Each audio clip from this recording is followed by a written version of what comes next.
Well, hey, good morning, everybody, and welcome to another episode of The Unlocked Show. I'm your host, Tracy Wilson. My pleasure to be here with you guys this morning because I have got a super duper treat for you today with one of these amazing guests that I have lined up. As you guys know, we have really top class guests on The Unlocked Show, and today is absolutely no exception to that rule. I've got the amazing Steve Fredlund with me, all the way from Minnesota. And he and I have just been having a great conversation behind the scenes about, life in general, how we can make sure that we're living a really vibrant and life and that we actually cultivate that with some level of intention. So I've got some questions for you guys today. Whether you're starting out in business or whether you even work for somebody else, you might be in the corporate world. You are a leader, and to me, it doesn't matter whether or not you have staff members that are working with you, for you, you have a team of people, whether you are leading a band of one, in some way, shape, or form, you are a leader. And sometimes, as we go on this journey of leadership, we can get a little bit lost and we can become a little bit unhappy.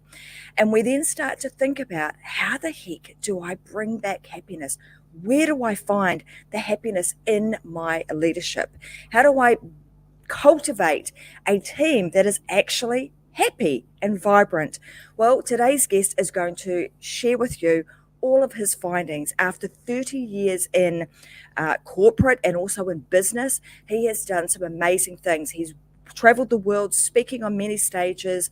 He's also been a 2 times TED Talk speaker on this particular topic. So I want you guys to listen up today. I want you to really think about the things that Steve speaks to us about and how you can bring those things into your life so that you too can create and cultivate a life that is full of vibrancy, is full of happiness, and that you too are able to be the most exceptional leader to yourself, to your family, and to those around you. So I want to welcome to the show, Steve. Fantastic to have you here. Oh, Tracy, it's great to be here. With that whole introduction, I'm like ready to go. Let's go. That was fantastic. Awesome. Well, hey, look, as I mentioned to everybody a little bit earlier, you and I were having a bit of a chat behind the scenes, and you've told me some of the amazing things that you've done. But one of the things I'm really interested in is, I know through reading your bio that you made a bit of a change about 15 years ago, and you started really thinking about this concept of leadership and how you can become, how do you become a happy leader? So I'm wondering, what was it that actually sparked that? What was it that took you down the path of thinking, hey, I need to change something here? Maybe I'm unhappy right now and I need to find the pathway to happiness. What happened? Yeah, it really was that. Everything was going great in the corporate world. I'd just been promoted. Everything was like on top and rising, right? Like great relationship with my wife, my kids. Everything was amazing, but I was feeling absolutely miserable and I couldn't explain it. And I live in Minnesota in the USA, and there's this bridge that goes across the Mississippi River called the Stone Arch Bridge. And every afternoon I would walk across that on my lunch hour, trying to figure out why I was so miserable, because it didn't make any sense, right? On paper, everything was perfect. My life was amazing. Like so many people would trade their life on paper for mine, but internally I was just so miserable and I could not figure out what was going on. And I didn't believe it was clinical depression or anxiety, some of those issues that people struggle with. It was just, I felt like I was living this good life, but I was trapped. And I felt like I had nobody to complain to about. Like, what right did I have to complain about it? Right? Like I was, 35 years old, everything was great. And, who am I going to complain to? I grew up really poor. I can't talk to my mom because what am I going to tell her? And so it just felt like I was trapped in this good life and just super miserable. And then eventually I connected with my mentor and I just said, what is going on here? And he helped me figure some things out that made me realize that I was just not aligned with the life of who I was and what I wanted to do, what I was passionate about, what my strengths were no longer aligned to the job I was being asked to do after I got promoted. And it was really just that misalignment that made me realize how important it was to really truly understand who I was and try to line up my life, my work life to those things, because it was that misalignment that was driving my unhappiness. And so once I realized that, I started becoming more intentional about doing things that made me happy, that lined up with who I really, truly, authentically was, and then start beating that drum and start telling other people about that. Because as it turns out, as I started sharing my story about being unhappy in my work life, I wasn't alone. There's a lot of people who on paper had this great life, but were really miserable inside. And so that was really the start of that journey.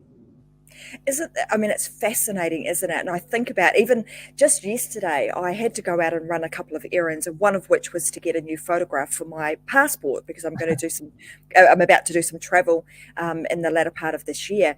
And anyway, I walked into our local post office, and the woman that was behind the counter there, clearly, I think, I would hope that this episode she would listen to, because honestly, you could actually tell that she was totally unhappy, and more likely than not, it is also because she was totally misaligned with what she was wanting to do. Her job or her, her way of life had become totally out of balance and off, off the scale of where she wanted to be, because she just clearly was not a happy person in her job.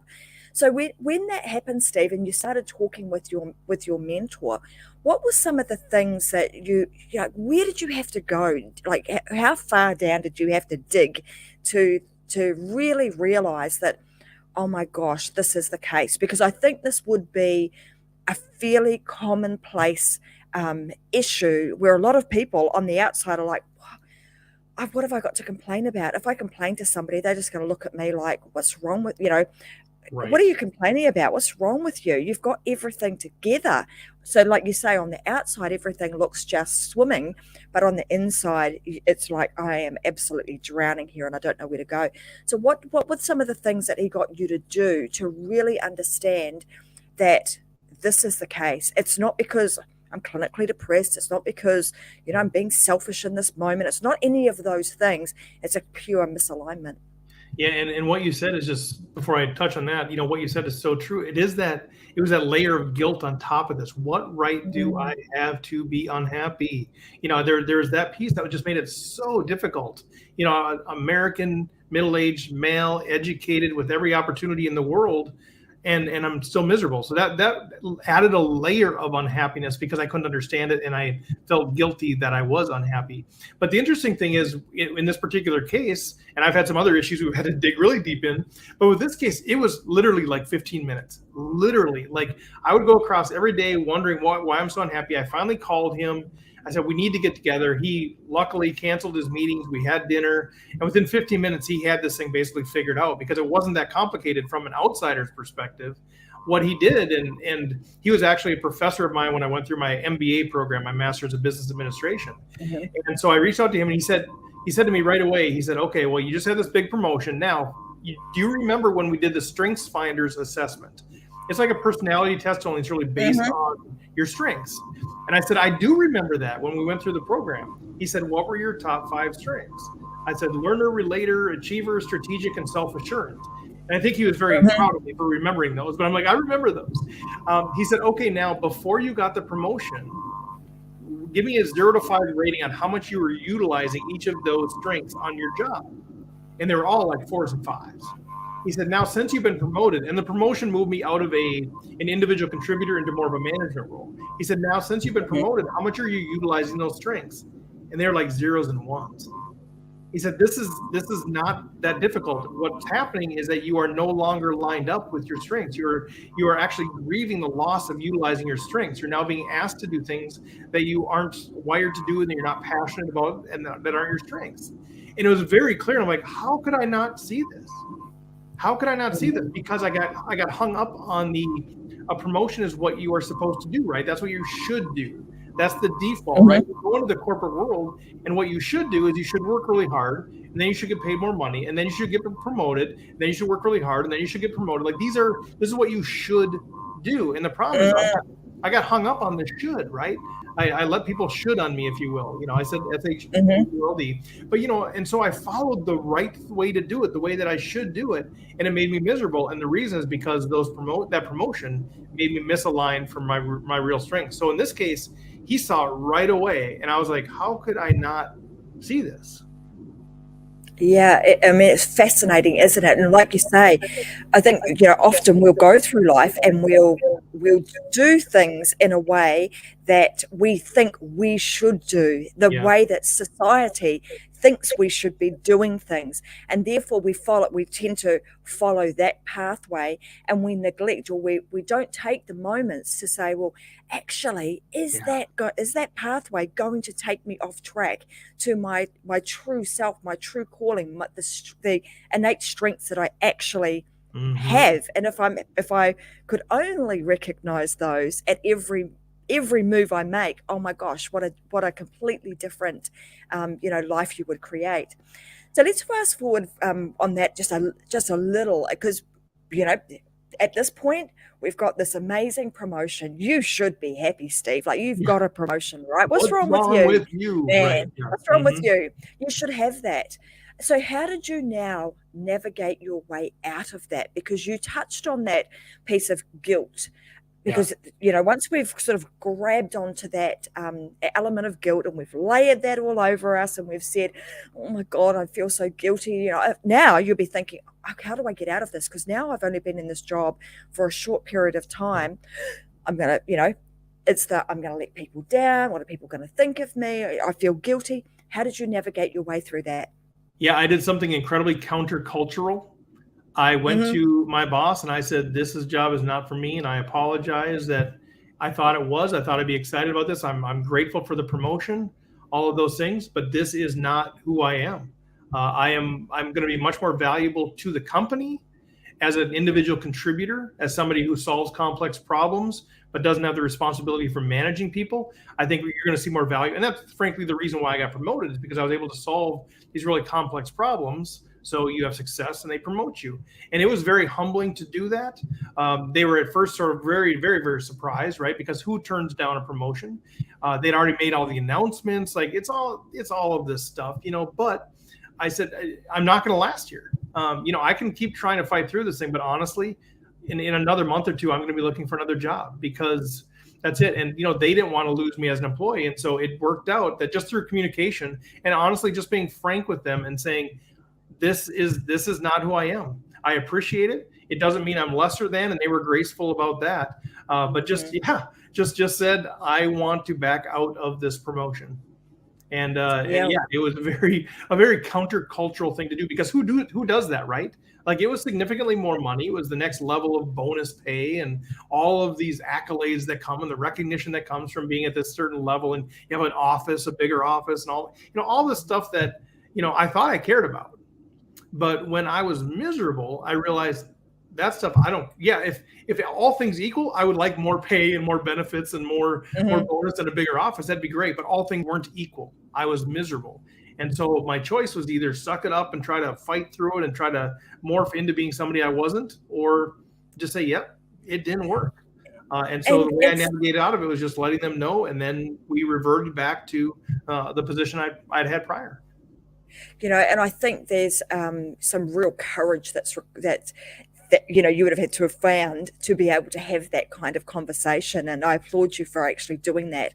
I'm interested, because there'll be a lot of people obviously that will be potentially listening to today's show and thinking, gosh, yeah, I'm not real happy with my job, or I'm not happy in some area of my life. So in your experience now, I would imagine that there would be times where the unhappiness doesn't always manifest itself necessarily it might manifest itself and start at work, but it starts to seep its way into other areas of life.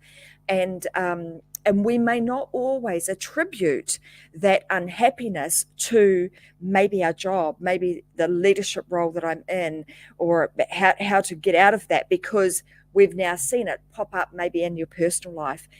What are some of the things that maybe you saw that happened firsthand, or that over time now you've seen this happen with others, and then it's been brought back to actually that's the problem? Yeah, I think if I understand correctly, yeah, I mean, sometimes it's the stress and the struggle at work and the misalignment at Mm, work that then causes the personal life, and sometimes it's the other way around. It's the yeah. misalignment in our personal lives. We end up working with an organization that we don't align to, or we're in unhealthy friendships, or whatever it might be, and we might not even recognize that that's the issue, but it's sort of taking this toll on us. And then, yeah, It's all, even though we do these different things, I use the analogy of Jeeps, right?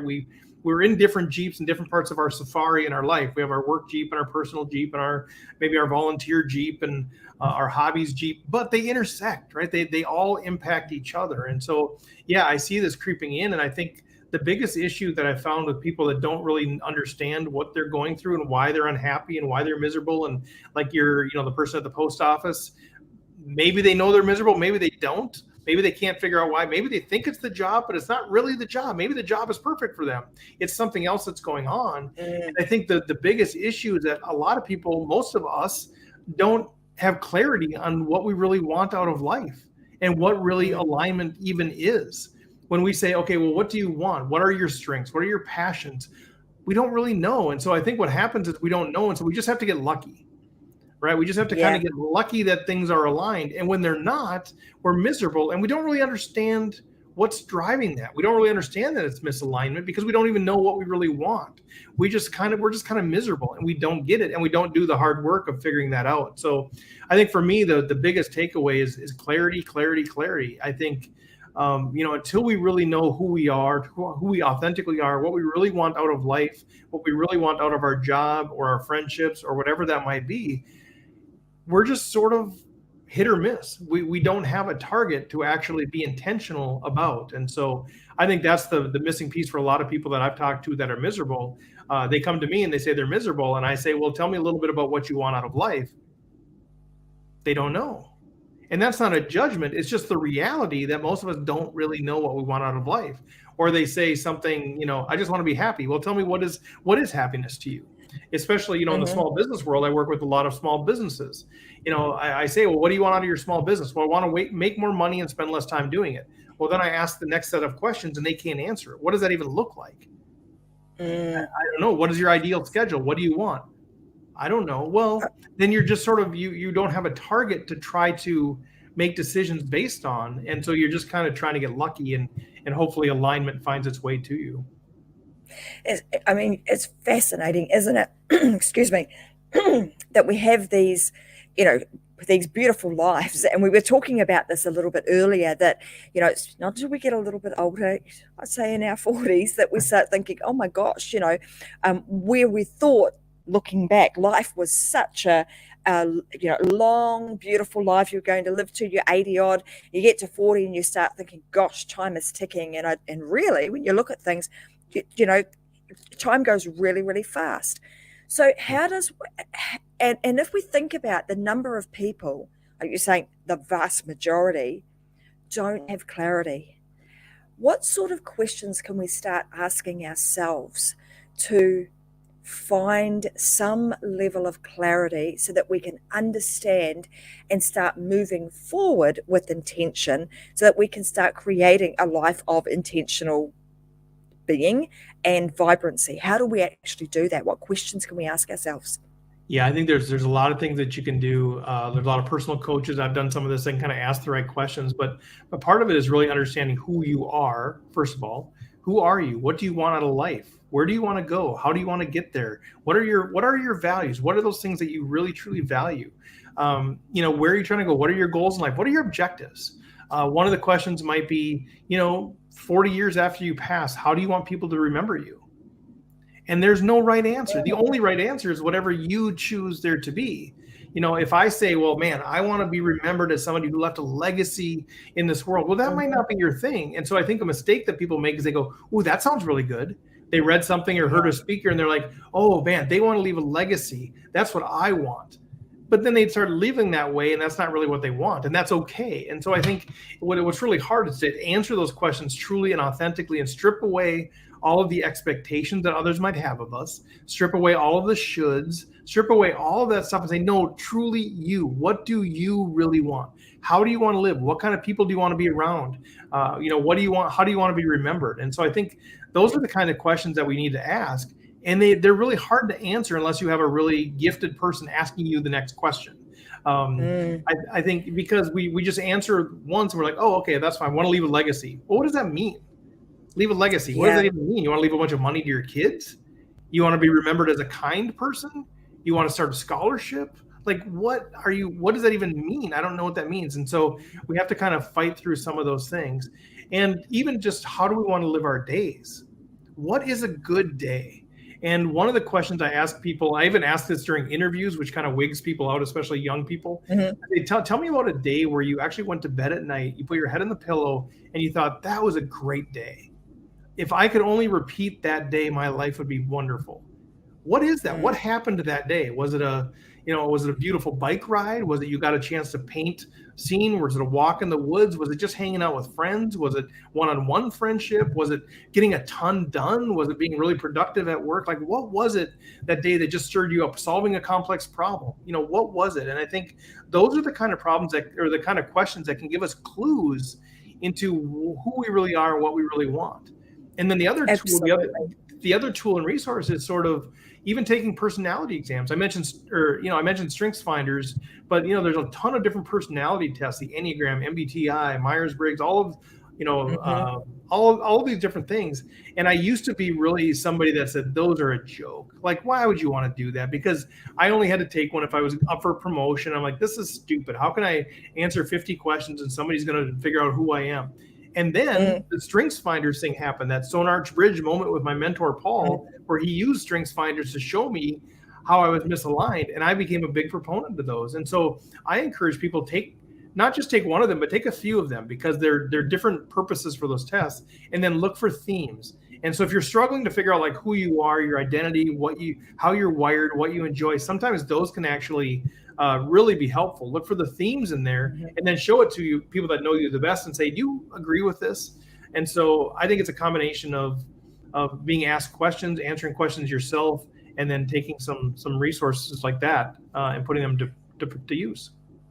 And like you say, sometimes it is a great idea just to get somebody else, a mentor, a coach, to actually work with, because they'll dig deep. They'll ask you some really deep questions that will get you to think and start really uncovering who you really are. What are you about?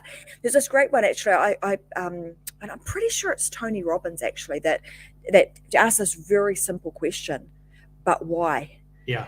So when you're asking those questions of, so what do you want in life? Well, I want to build a legacy, but why? Why? And then the next thing, and it's like 7 layers deep. 7 And whys.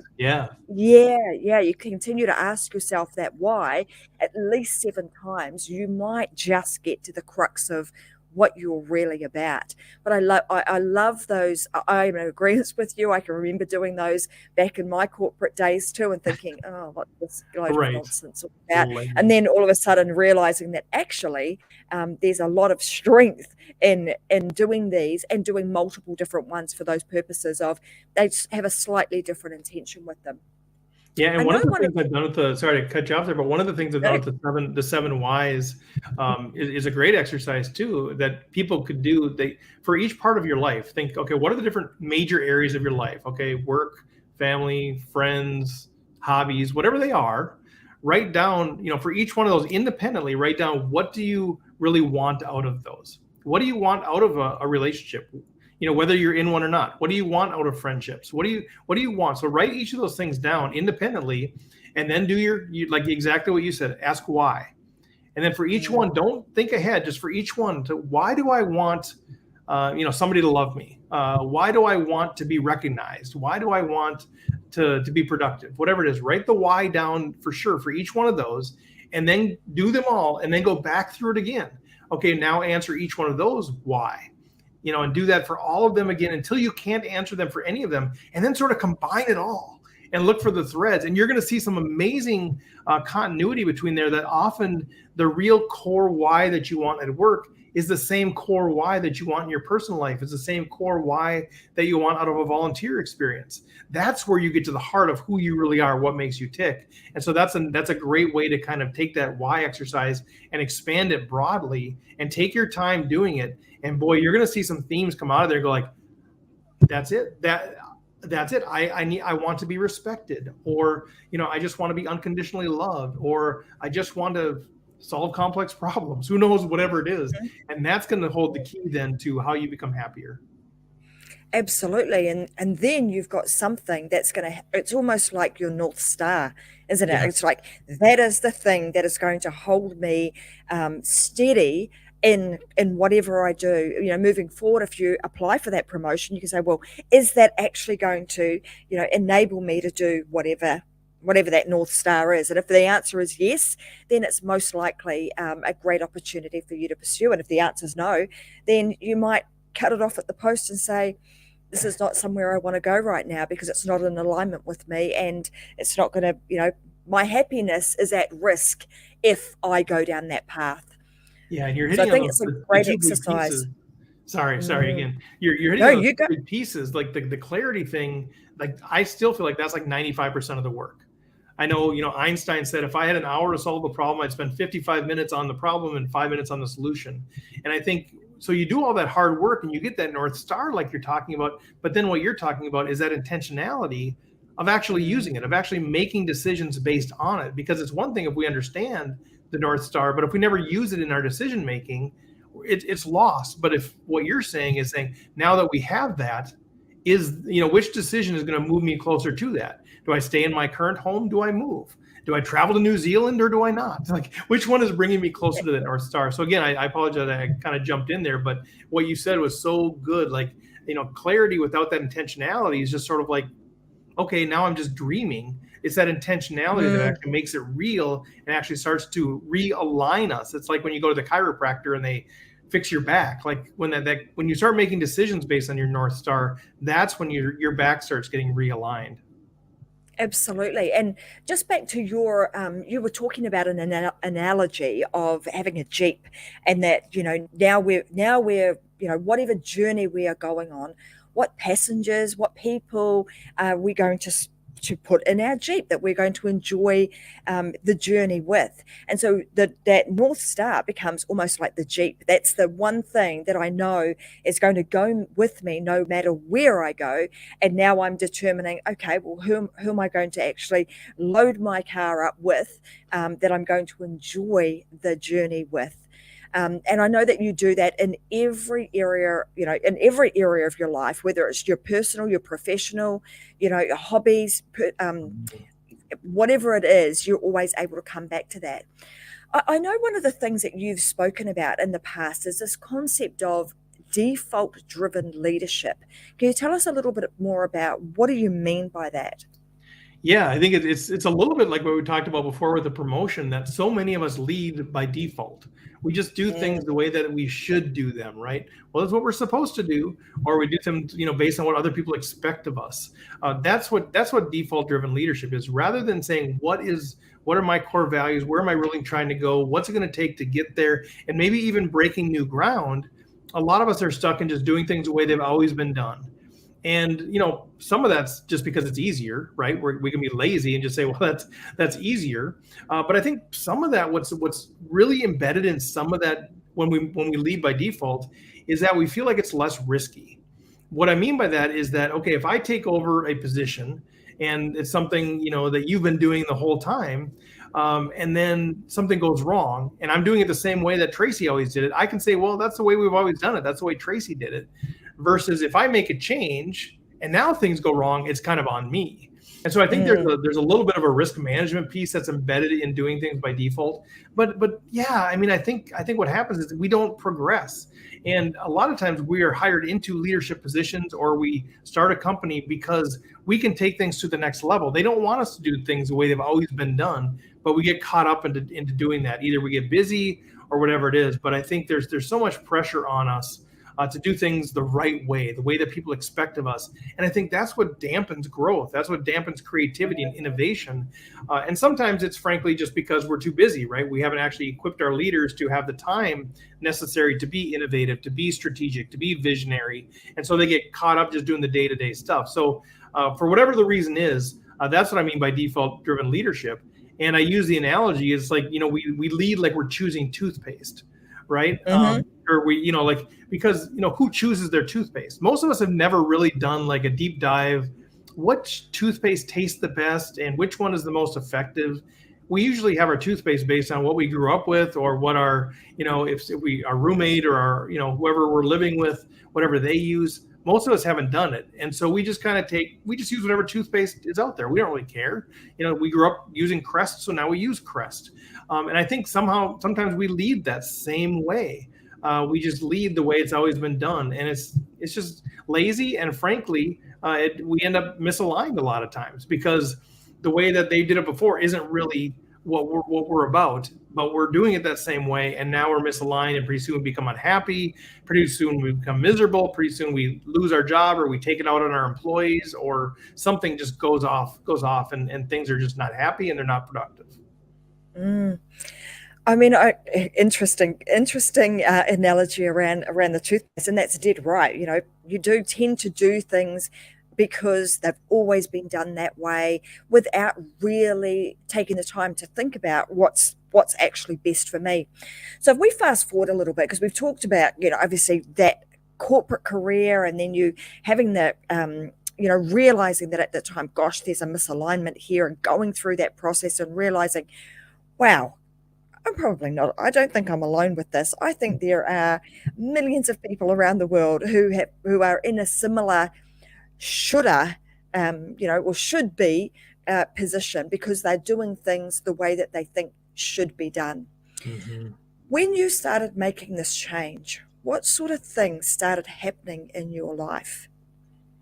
Yeah, I became happier. I mean, that's wow. the thing that happened. So taking that position, and then ultimately I left the company, not because of that, but I went to a different company, and I was always in these roles where this is what I want to do. I want to solve complex problems. That's what I love doing. And so I would pass up on different opportunities for the ability to solve new problems, the ability to do a lot of different things, because I'm a multi-passionate person.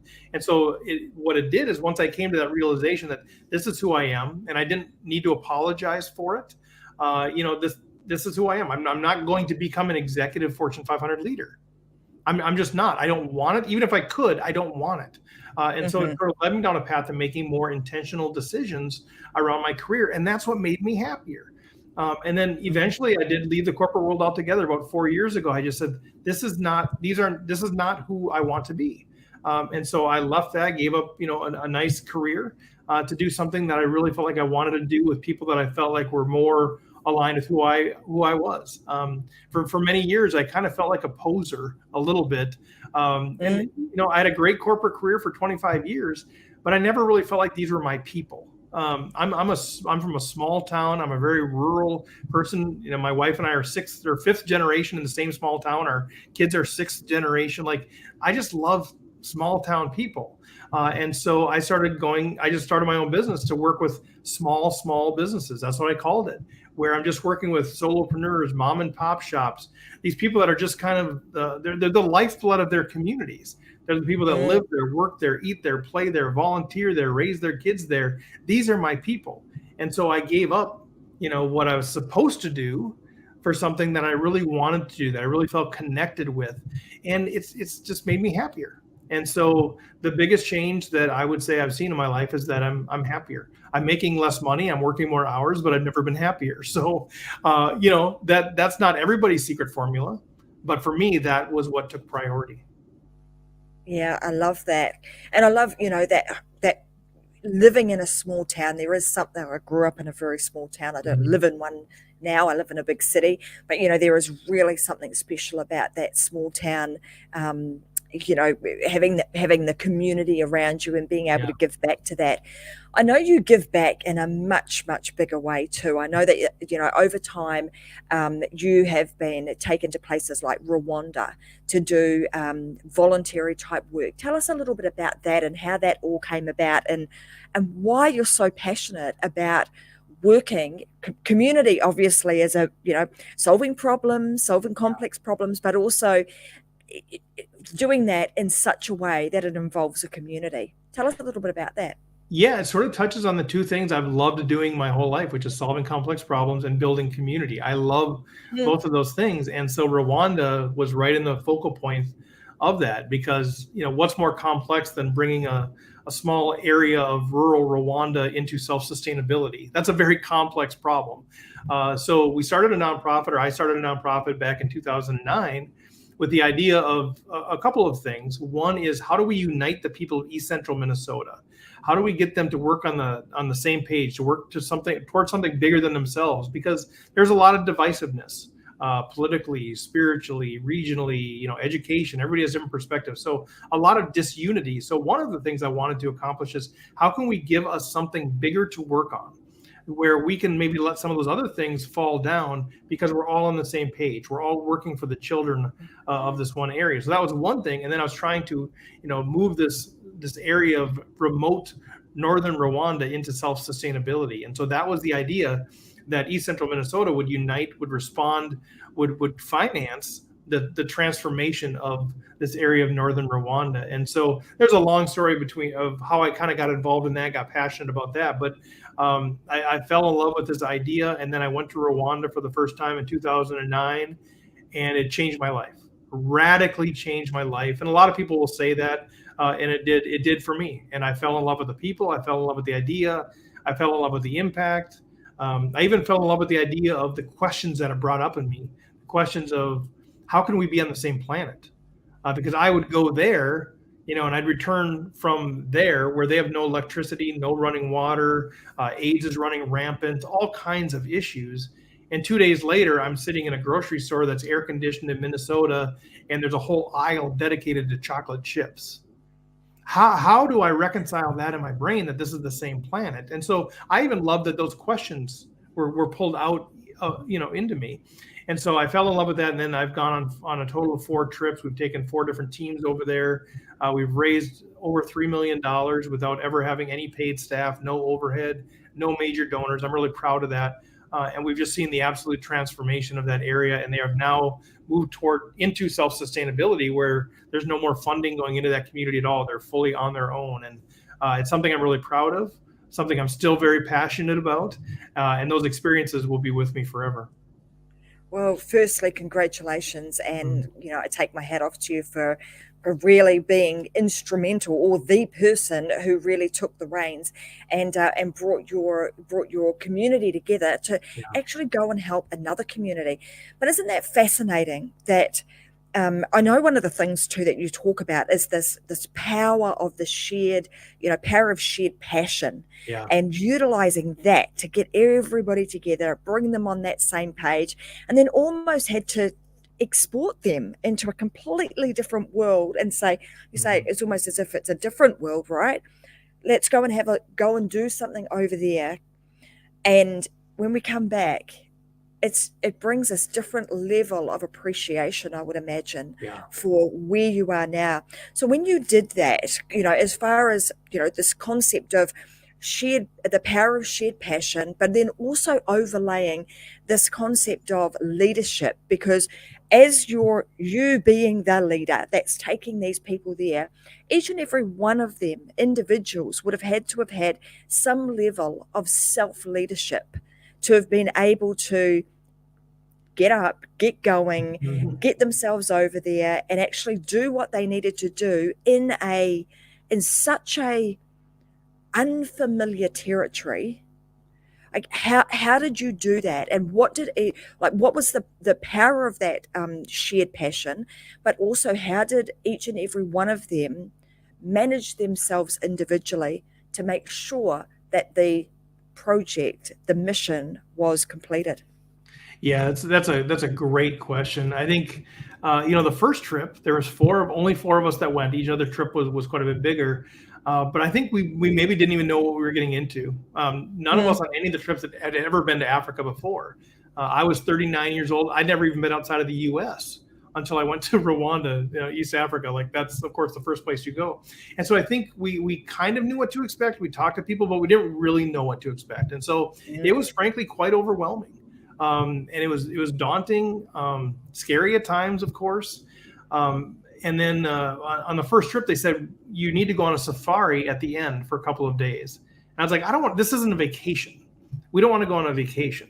They said, you're going to need the 2 days just to sort of get into a different mental state and transition back and team build and all those things. So we did that, and that's been a key part of all of this. But I say that because the first time was just, I don't know. Like, this was crazy. It changed me. It impacted me, all of those things.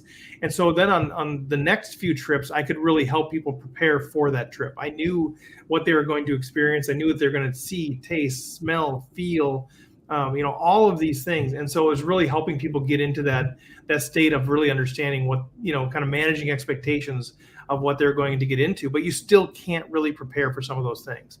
You can't prepare for holding an 18-month-old child that weighs less than 10 pounds. You can't prepare for those kinds of things. So you try to get them in that right place, but it's just hard. You just have to experience it for yourself. But you just let people know they're going to be overwhelmed with emotion, and that's okay.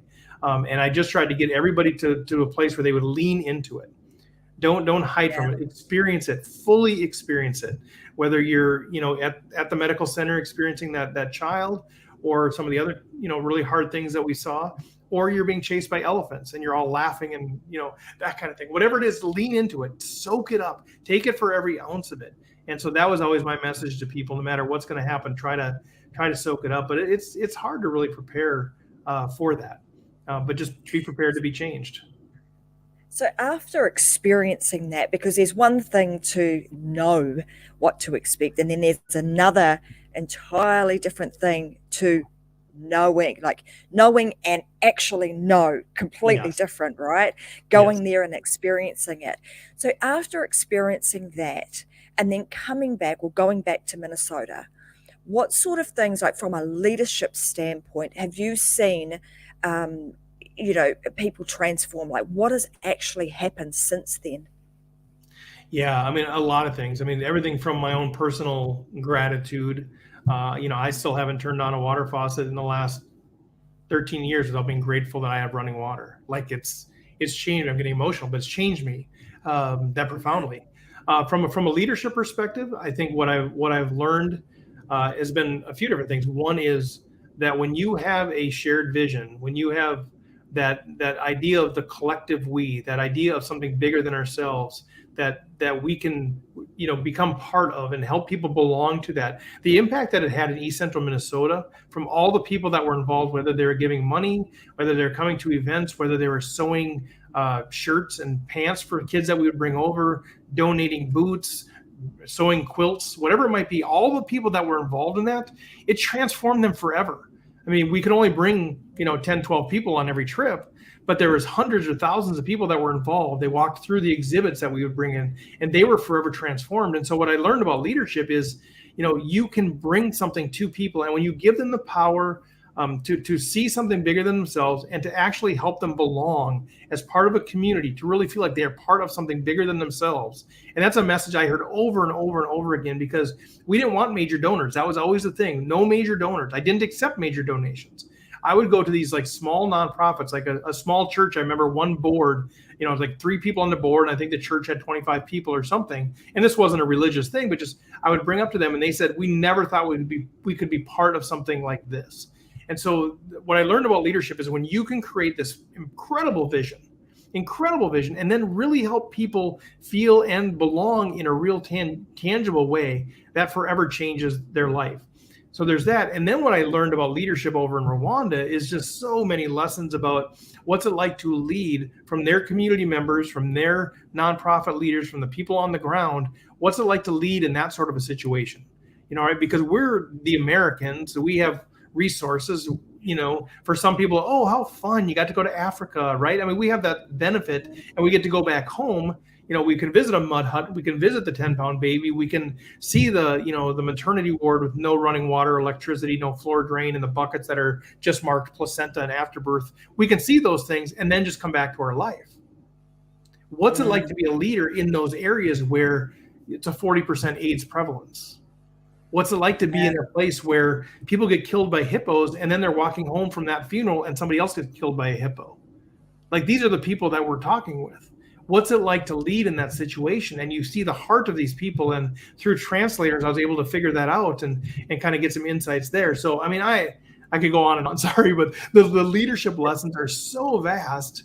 But the leadership is leadership, no matter where you are. Just like being, their moms care for their babies as much as our moms care for our babies. Their leaders have the same sort of idea that we have here. It's part of a bigger picture. And when you are operating in post-genocide Rwanda, People only know Rwanda for Hotel Rwanda, a movie about the 1994 genocide, where millions of people were killed with machetes and millions of people were exiled, and terrible. But the leadership there that has united Rwanda has been so huge, because it's all about having one united, being a cohesive Rwanda, that we will never make it if we are divided. And so it's the same leadership principles of saying, here's the vision.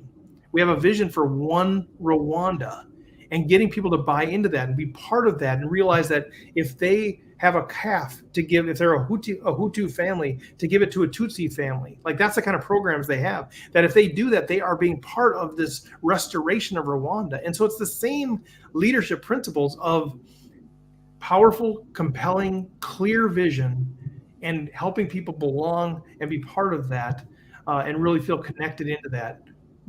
Leadership is leadership. It's the same sort of thing, but just in very different applications.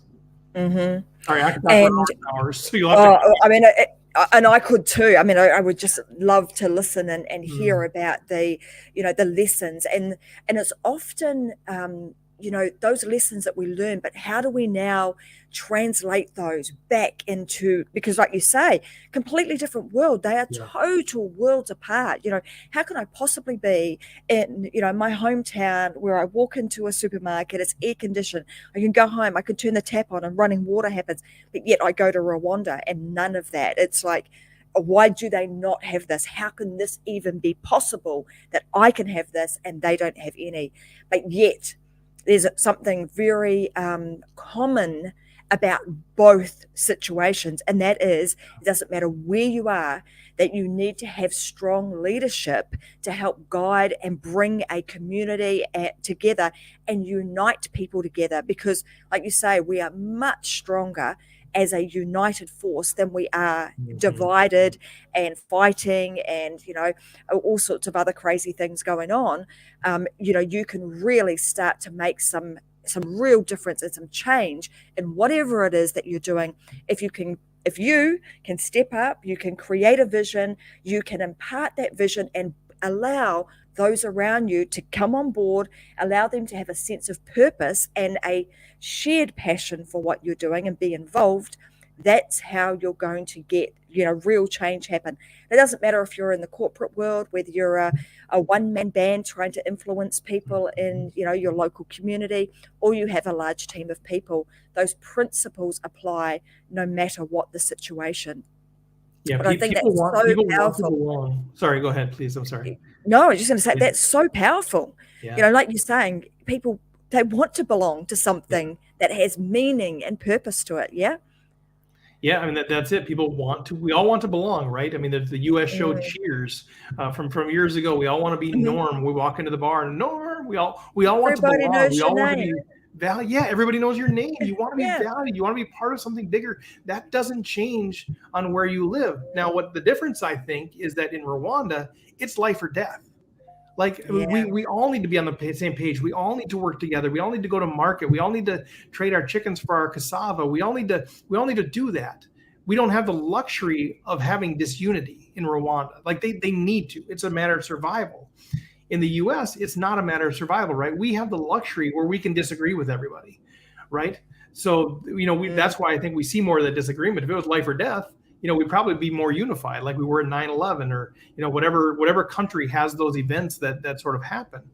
But I think that's but we crave that. We crave unity. I think most of us crave unity. We crave a sense of belonging. We crave a sense of community where we are part of something bigger than ourselves, where we are all on the same page. And I think the leaders that can figure that out and actually apply that to their businesses, to their nonprofits, to their hobby groups, to their associations, they're the ones that are going to get momentum. They're the ones that are going to see success and productivity and engagement and retention. Those are the people that are going to do it. And that's why I'm pretty convinced that the greatest corporate leaders, the greatest business leaders are going to come out of the nonprofit sector. I see this already, because when you are leading a nonprofit, you don't have the same levers that you have to pull in the corporate world. You can't say, oh, I'm going to pay you more, I'm going to pay you less, I'm going to fire you, I'm going to whatever. All you have is vision. In most nonprofits, all you have is vision. You have volunteers. that are working hours. You have volunteers that are giving money. You have to lead with vision. If the inside of the corporate world, inside of the business world, small business, entrepreneurs, if you can figure that out, if you can start to apply those same principles that nonprofit leaders apply that don't have those other levers, man, that's gonna you're gonna go gangbusters, because now people feel like they're part of something bigger than themselves, and they are. And you continue to affirm that time after time, and they are going to give more than they have to. Even if you're paying them, they're going to give more. And not only are they going to give more, they're going to tell everybody about how amazing their experience is and that they're part of something bigger. And you're going to have people knocking down your door to say, how can I work for that company? Because I want to be part of something that big. Yeah. And coming right back to, where we started, which was around, really understanding what is it that you want. And when you start employing people or bringing people on board who actually know what it is that they want, that they are in absolute direct alignment with your vision, with your mission, and they are going to be in there, boots and all, ready to go to do whatever it takes to bring the vision to life, because they've brought into it and they feel that strongly about it. Before we sort of wrap up today's show, there's one other thing that I wanted to ask you, because I know you talk about this too with your audience, and you say you're not the ball. What do you mean by that? Yeah. So where's my tennis ball? I usually have a tennis ball sitting right here. Yeah, you are not a ball. And I think a lot of us live our lives and we lead like we are a ball. And what I mean by that is a ball cannot do anything on its own, right? If you set a ball on a stage, you set a ball on your desk, you hold a ball in your hand, it's going to stay there literally forever unless some outside force moves it, right? The wind blows or somebody drops it or whatever. And I think that's how we sort of lead. We just sort of sit there waiting for the wind to blow in a certain direction. And the good news is that we are not a ball, right? There's this the idea of an object in motion tends to stay in motion unless it's moved by some outside force. And that's what a ball is. It just sits there. The good news for us is that we actually have the ability to start, to stop, to change directions on our own. And so I always encourage people, don't lead like you're a ball, lead like you actually have that capacity in you to make directions. We have more control than we realize in our lives to make decisions about who's in our Jeep. Right? We have more capacity to lead the way that we want to lead rather than just by default. And so realize that we actually have this in us. We have that agency to start, to stop, to move directions. We don't have to wait for the wind to blow. We don't have to wait for somebody else to push us or to kick us or for the place to burn down for us to move. We can do that on our own. And so that's a challenge to leaders, to actually take action, to not just sit there and wait, but to be intentional. Yeah, I love that. So I'm going to wrap up today's show and just sort of summarize some of the key points that I think have been really, pivotal in your career, but also so important for our audience to understand. And I think I want to come back to, something we started with, which was around understanding, getting clarity for yourself, like really understanding and taking the time to understand who are you and what do you want out of the life that we have, the opportunity that we've got. What is that going to look like for you? And I'm going to say one of the tools that I've used in the past is even just pulling out a board and pulling out some pictures out of magazines and starting to create by utilizing the concept of a vision board, creating that, getting a picture in your mind about what it is that you want and what makes you tick and what makes you really, truly happy. Get to the bottom of that. Then talking about next steps, building this vision. Because if you've got vision for yourself, I firmly believe then you're able to create a vision for others. If you can do that and you can paint that picture so vividly that others are like, I see that, I want that, I'm in, let me at it. They're going to be on board and you'll have no problem in being able to influence and lead others in a way that is really kind and and supportive. And then the third thing I've really pulled out of what you've talked about today is just be intentional about what you want in life. But in that intention, make sure that you are really you're creating and becoming part of something bigger. We often think quite small. We often think, gosh, I can't do that, or I could only, create this in my life, when in fact, being an infinite being, you can create whatever you want. So the bigger you allow yourself to dream, the bigger opportunities will come your way, and you potentially will be able to be part of something much, much bigger than yourself. So those are kind of my 3 takeaways from today. But if you want to add anything to that, Steve, if there's anything else in particular that you'd like to say, if there's one thing out of this that I think you guys should do, it's this. I love it. It's a great recap. I didn't need to be here. You nailed it all. I think the only other piece would be, one of the jobs we have as leaders, we hire people, right? We try to bring people into our Jeeps. And I always encourage leaders, don't always hire just based on their capacity and their experience and their skill set. Hire based on alignment. Because if you want people that are really productive, engaged, and they stick around longer, it's the people that are lined up. And what I mean by that, they're lined up with their values match your values as a company. Their values line up with your vision. The job responsibilities line up with their passion and their strengths.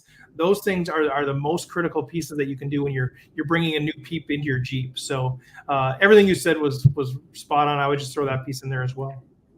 Which is a fantastic thing to add, because I think that is super important. And often as leaders, we are required to employ and bring new members onto our team, and sometimes we neglect to actually ask those questions, because it's beneficial for you as the leader and for your organization, but it's equally as beneficial for that new employee to make sure that they're in alignment. Otherwise, right, like Steve, you're giving them a promotion because you've noticed a particular aspect of their skill set or their behavior, but they're not necessarily aligned, and they'll end up being either unhappy, miserable, or saying to you, hey, this is not a good fit for me. I feel like a square peg in a round hole, and I need to go back to my round hole, please. So that being said, guys, I want to say thank you so much to Steve for being an amazing guest today and sharing all of his wisdom and his experience of, the last 30 odd years in leadership.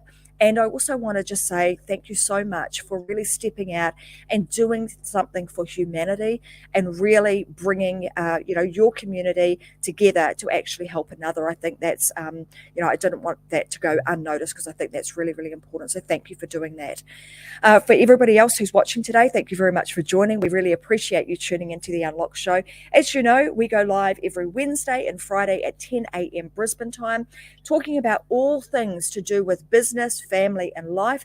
In particular, we often will talk about how to create your own live show so that you too can bring amazing people just like Steve to the forefront and to share their knowledge and expertise to be able to help others. So if you want to learn how to do that, then I would encourage you to go and go to tracyandwilson.com and just reach out, and we can have a bit of a chat about that. And if you would like to hear more of, Steve, then I would encourage you to head on over to Steve's website, which I'm just going to pop up onto the screen right now.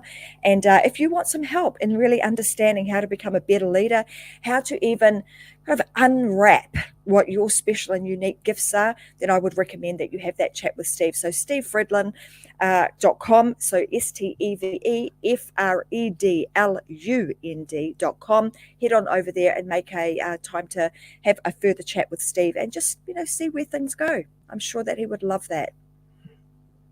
That would be awesome. All right. So that being said, guys, I'm going to say thank you very much, and I'm going to see you guys again on another episode of The Unlock Show at 10 a.m. on either Wednesday or Friday very, very soon. Thanks, guys. And as I always say as we tune out with the show, is go and live your life unlocked, because there is just no other way. Thanks, guys, and bye for now.